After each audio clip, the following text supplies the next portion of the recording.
Welcome to the underground, you rebel scum! This is the American Expat, and today I have decided to go out and do some film photography.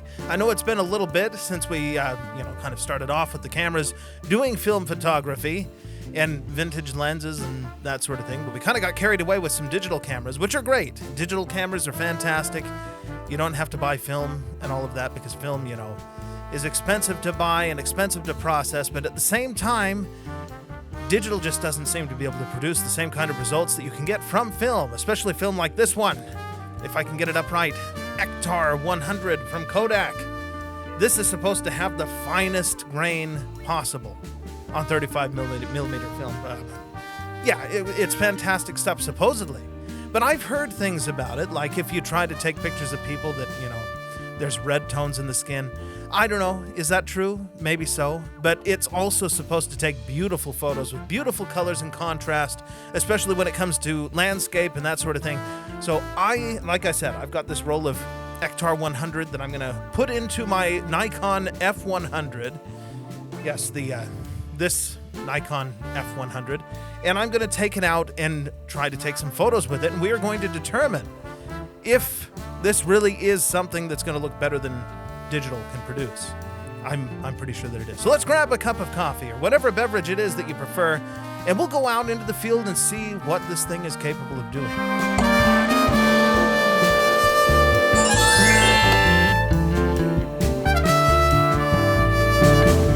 This is not a drink. This is a lens.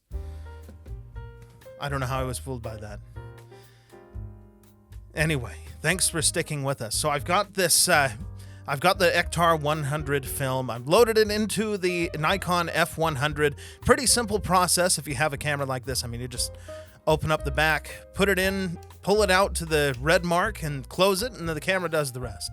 That's the nice thing about these cameras. The Nikon F100 that I'm going to be using today is, well, it functions essentially like a DSLR, a digital camera of today, a professional digital camera. It has autofocus. It has all the features that you would think of. It just doesn't have an LCD screen on the back to look at what you're taking photos of in real time. I mean, you have to know kind of what you're doing, sort of. You kind of have to know what you're doing in order to, know that what you're going to get out of the camera. Of course, that's not true either because this camera has a program mode. That's right. This is a, film camera that can do things on its own. So if I, set the right metering mode, it's going to kind of judge based on the entire image area how to expose, and it's going to do everything by itself. It's going to adjust the shutter speed. It's going to adjust the aperture, all of that stuff, all on its own if you don't want to have to use the manual mode or some of the other modes. I mean, it's got all of them. You can go in, aperture mode, shutter mode, whatever, shutter priority, or just plain old program mode. And in that case, you're going to be able to get, good photos. It's going to guess what you want, and it's going to take the best photo possible based on that guess, which it's pretty good. It's pretty good for the, 90s tech or whatever. Well, we'll find out. We'll find out. I'm going to load like I said, I've got this film loaded into the camera, and there are there's snow in the mountains, so I thought, why not go out there and take some photos? I think that's what we're going to do here. So let's get out of here. Let's go and actually get into the field and take the photos. The place I want to go is behind these mountains, and our access point is going to be through the Ogden Canyon. Before we go, though, I want to stop and take a photo looking east on 25th Street.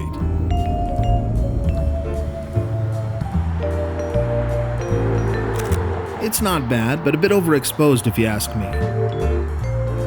And here we are on the backside of the Wasatch Range. This is called Trapper's Loop. It's got to be one of the prettiest drives I know of. It's really breathtaking back here and should give us some good photo opportunities. Utah has a lot of famous national parks and natural features, but this spot probably isn't as well known. If you find yourself visiting northern Utah for some reason, you should make it a point to drive over this road.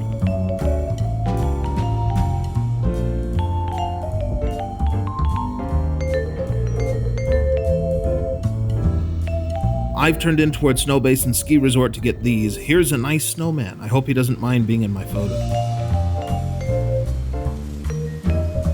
The Ektar film is really living up to its reputation here. This one is okay. Any faults in the picture are not because of the Ektar film, it's on me. Let's get one looking over the Ogden Valley. A winter wonderland. I can see the magenta the film is known for, but it looks good in these photos.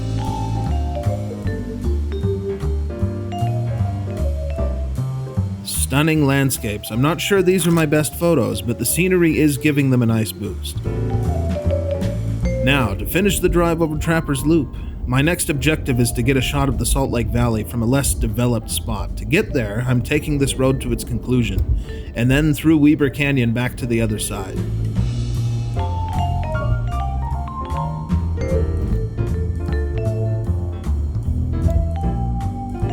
And here we are, the Salt Lake Valley. Normally this is the most developed part of Utah, but I'm further west of all that development. There are some nice bike and walking trails that go through here, and that's where I'm stopping to take these photos. This is interesting, but I think I should come back when there's different light. Let's burn some film with a picture of the parking lot. It's sort of interesting, I guess. Now we get on to some really interesting subject matter. I'm headed into Las Vegas, Nevada. I don't know how many times I've driven through the canyon here on I-15 over the years, but it's always been something I look forward to on the drive. This is the Virgin River Gorge, and it's actually the most expensive stretch of interstate in the entire country. And, I guess the views are worth it.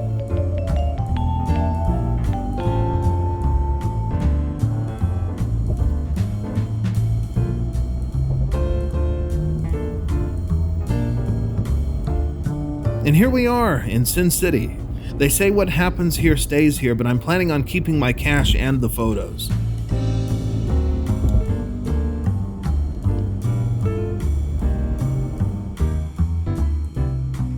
One of the room. Not bad considering this is not a low-light film. Okay, I did take this thing out on the strip to take photos around Vegas. I didn't want to take the both cameras because, I don't want it to get stolen. I don't want to paint too much of a target on my back by walking around with two expensive cameras, especially one that's much more expensive than even this one, the Nikon F100, but I did take some photos with the Ektar 100 around Vegas. You'll have to let me know what you think.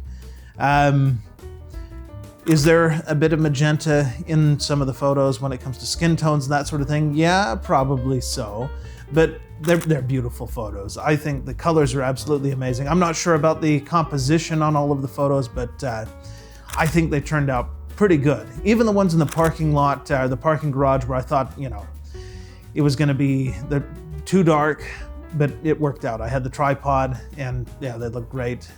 The Ferris wheel, I guess it's called the high roller, turned out pretty good in both of these photos.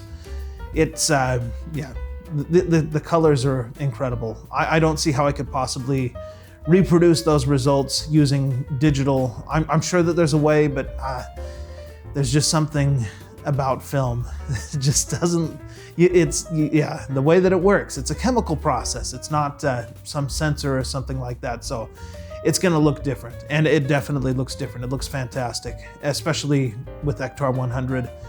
Beautiful, beautiful photos out of this film and with this camera. But you'll have to let me know what you think of these photos. I'm quite pleased with them. I think they turned out great. Even if the composition isn't all that great, but the film itself is. Wow. This turned out great. I have to say, the photos, as you've seen with the Ektar 100 film, look absolutely spectacular. I cannot emphasize enough that there's no way I could have done that with digital, at least not that I know of. I know there's all kinds of stuff on the internet that says, you can replicate, this is how to get the film look. I am going to tell you the only way to get that look is with Ektar 100 film. It's a completely different process. I mean, you're not dealing with digital anything. It's chemicals. It's a chemical reaction on physical film, and the digital sensor in the camera is doesn't process light that way. So yeah, maybe there's a way, maybe somebody out there watching knows that there's a way to do it. Like there's a way, but I haven't found anything myself.